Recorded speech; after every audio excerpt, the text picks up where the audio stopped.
Oui. Allez, allez. Allez,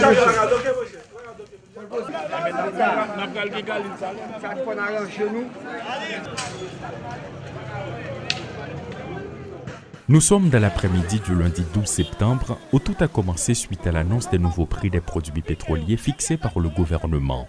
La nouvelle s'est répandue comme une traînée de poudre et partout dans la capitale, un sentiment de révolte anime des citoyens.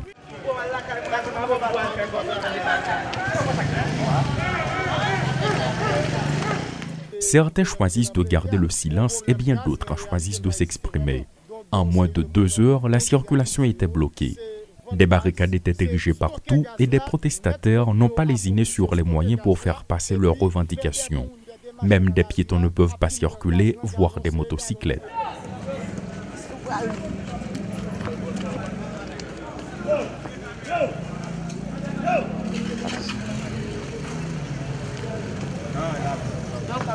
Lors de la 3e journée de ce nouvel épisode de Pays Loc, des scènes de pillage se mêlent de la partie.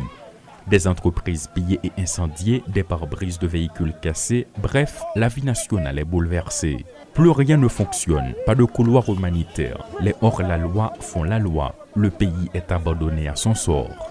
Des tirs nourris sont entendus un peu partout. De paisibles citoyens se font agresser et dépouiller de leurs biens.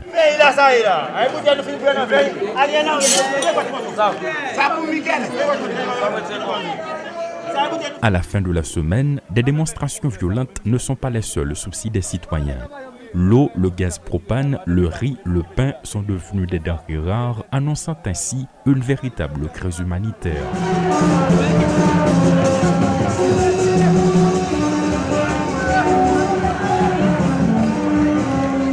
Sachant que l'augmentation des prix de l'essence est à l'origine de ce mouvement, c'est dans ce contexte que le Premier ministre Ariel Henry, dans une adresse à la nation le dimanche 18 septembre, affirme que le carburant est disponible dans les stations-service. Nous prenons pour ajuster le prix gaz là. Gaz là disponible tout le temps dans pompe dans tout le pays. Des annonces qui n'ont pas été suivies des faits, du moins pas encore. Environ une semaine après, les pompes sont toujours fermées et le marché noir continue d'être florissant. Qui plus est, personne n'a revendiqué le leadership du mouvement. Chacun gère son intérêt et les objectifs sont différents. Environ 2 semaines de Pays Loc pour forcer le gouvernement à revenir sur les nouveaux prix alors que jusqu'ici, il le maintient.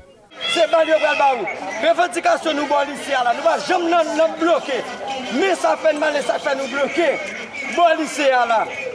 En plus le monde pense c'est comme c'est pas l'idée, nous va faire ça pour l'idée. Jusqu'ici, personne n'a revendiqué le mouvement. Chacun gère ses intérêts et le pays semble être abandonné à son sort. Dans ce cas, le Premier ministre Ariel Henry a-t-il remporté le pari? Difficile de répondre à la question. Par contre, des entreprises construites sur plusieurs années sont vandalisées en quelques heures, des maisons et des véhicules incendiés, des pertes en vies humaines enregistrées. Tenant compte de l'importance des dégâts, il y a lieu de se demander si tout cela a eu l'effet escompté. Paul Léel et Rudolf Pierre-Louis pour Télémétropole.